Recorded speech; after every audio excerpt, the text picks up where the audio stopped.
Hey guys, I'm Geek. In this video, I wanted to share with you my opinions on my review of the Xbox Series S since it was released 7 months ago. So it's been 7 months since it was released. Keep in mind, I have all three consoles. I have the Nintendo Switch, I have the PlayStation 5. So you know I've been splitting gaming time in between consoles, okay? But of course, I just want to talk about this console. And do I regret getting the S instead of the X? Well, you might want to listen to this video. So first of all, the design of this device, or the Xbox Series S, I honestly like it. I really like the way it looks. I like how small and tiny it is. This thing is so small that you can honestly fit it inside of any backpack. You could just put it in any backpack and you could just take it off the backpack and plug it on the TV wherever you go, and you basically have like a portable next-gen console. And if you have an external monitor, that's even better. And keep in mind, I will be doing a video hands-on on a device that's gonna actually make this even more portable. So when it comes to the size, it's really cool. I really like how small and how cool it actually looks, how light it actually is, because it makes it a lot easier to actually travel around with this device. So like you guys know, it has all these plugs here in the back. One thing that I wish that the Xbox Series S had was more storage. That's one thing for sure. I wish it had more, because right now it has, this is of 112 gigabytes, right? But in reality, you get a lot less than that. I think you actually get like 300 and something gigabytes or something like that. And I find myself deleting a lot of games or moving games to my external drive, like you see right here. This drive, I actually created it myself. And I did a video for this drive, how to create it, how to hook it up to the, how to make it work with the Xbox Series S, and so you can transfer files, games, and play games from the external drive. That's something you can actually do with the Series S since day one. Of course, there is another options where you buy a storage card that goes right here. Is a storage expansion card. It has a 1 terabyte storage, but for me, in my opinion, it's too expensive. I think it's like $220. And for me, if you're gonna do that, you might as well wait until you can actually purchase an Xbox Series X, because the Xbox Series X, not only does it come with a drive, it also comes with a 1 terabyte hard drive.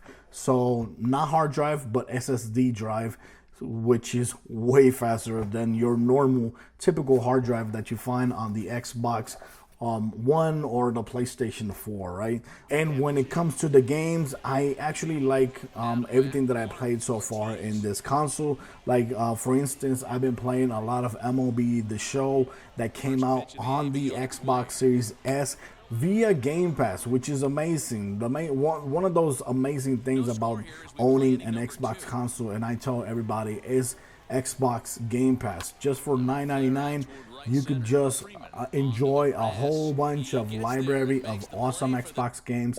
Plus, now that Xbox purchased ZeniMax, which is the parent company of Bethesda, Machine Games, I think it is, and other companies, there will be so many exclusive games coming to Xbox Game Pass on day one. And that's the most impressive thing, that you're going to get exclusive games on day one on the Xbox Series S or X.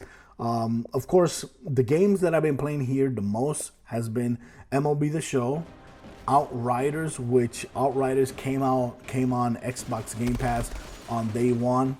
While on PlayStation 5 or PlayStation 4, it came out for I think it was $60 or $70. Well, here you can actually play it for $10 a month, and that, I love that game.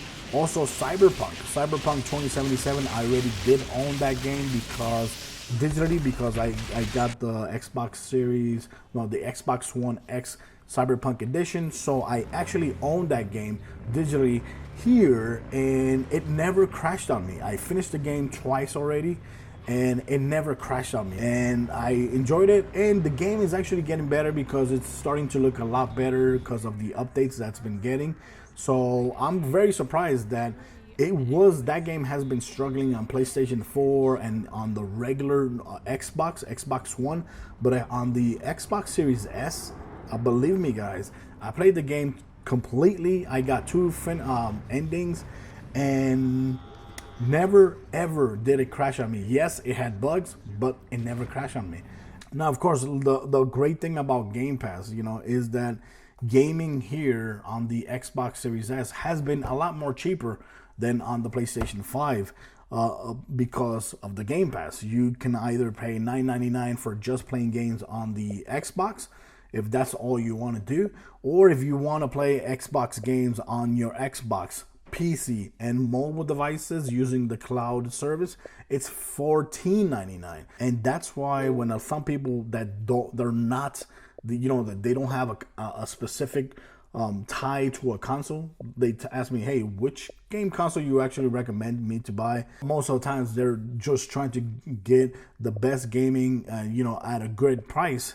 It is not hard to recommend getting an Xbox over a PlayStation 5 because playing on the Xbox consoles is way cheaper than right now than playing on PlayStation 5, because on PlayStation 5 you gotta buy the games, physically or digitally for $60 or $70, while here you're just paying $9.99 or $14.99 if you want to add PC and mobile gaming. So that's one huge advantage that the Xbox right now has over the PlayStation 5. Another thing that I'm actually surprised is that since day one, I've been actually playing games only on my 32-inch 4K BenQ LCD monitor.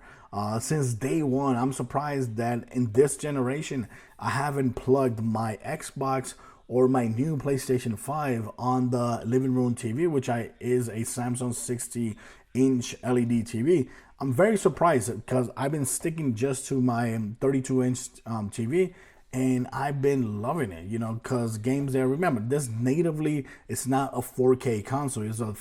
It's mostly 2K or 1440p console, which is, if you're going to be playing on smaller screens, this is perfect for you. If you're going to play smaller screens like 32 inch, 40 inches, 55 inches, I don't think you need more than this console to actually have a great picture on your TV. So right now, all the games that I've been playing here, I've been loving the way they look on my monitor, and no complaints there whatsoever. Of course, the number one question is, do I regret actually not getting the X? In a way, I do, and it's not because of the graphics. It's not because of the graphic power, because I know, yes, the Series X is way more powerful than this, but it's not actually because of that. It's mostly because of the drive. It's because of the drive, because right now, yes, you have all these games on Game Pass, but when there's a sale, a physical game sale going on GameStop, or when Black Friday comes up, most of the sales are physical games. Most of the sales do not go towards digital games. And that's when you're going to actually regret not getting a console with a drive, because you won't be able to take advantage of those sales. Another thing, I did purchase months ago when on the Xbox Series, Xbox One, I purchased the huge edition of the Avengers game on the Xbox, and that was a physical game, so I couldn't play here on the console. So I had to buy another copy of the game physically for the PlayStation 5 because I couldn't play here on this console, and I wanted to play the Kate Bishop DLCs, the other DLCs that are coming up, like Black Panther's coming up, Spider-Man is coming up, and if I stick to this, I wouldn't be able to play the Spider-Man, which I don't know when it's coming up, and two, I couldn't play it because it's physical. It's a physical disc, so I had to actually buy the PlayStation 5 version and keep on playing Avengers there. Save files didn't cross over, but I'm definitely enjoying the game again on the PlayStation 5. So honestly, do I recommend buying the S?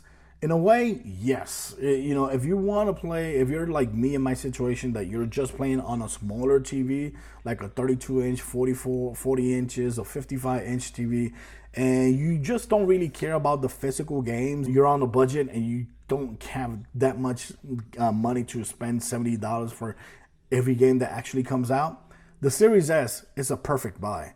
Plus, like I said, it's so small and so tiny and not that heavy that you can take it with you on a backpack and plug it on any TV that you go to, right? So this for me is a great buy if you're in that situation, right?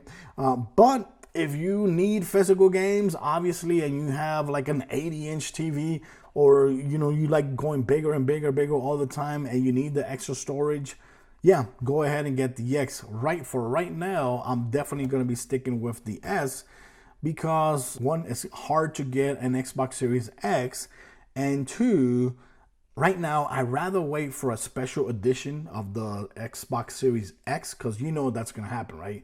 There's going to be a special edition with a special color for whatever game. Maybe for Halo Infinite, there might be a special edition console. So that's when I'm going to try and buy an Xbox Series X. When there's a special edition, that's what I'm going to do. Go ahead and try and buy a special edition Series X if I can buy, because like you guys know, it's very hard to actually buy any console right now. Xbox Series X, Xbox Series S, PlayStation 5, digital or physical. It's hard to get any of these consoles right now because of the scalpers and all that. But, you know, right now, do I regret buying the X? In a way, I do, because I don't have the drive. Not necessarily because of the graphics, but the physical drive actually does matter for me. So guys, thanks for watching this video. I just wanted to share this video with you guys, because since I purchased the Xbox Series S, I never did like a post review of the console. I did it for the PlayStation 5 and I done it for the Nintendo Switch, but I never did it for the Xbox Series S. And I think right now, 7 months from its release, I think it was the right time to actually share my opinions with you guys, especially since I've been playing a lot of gaming here, and I can also share with you guys my real, experience so far of the Xbox Series S. So guys, thanks for watching this video. Let me know what you think about this video, and till next time, bye bye.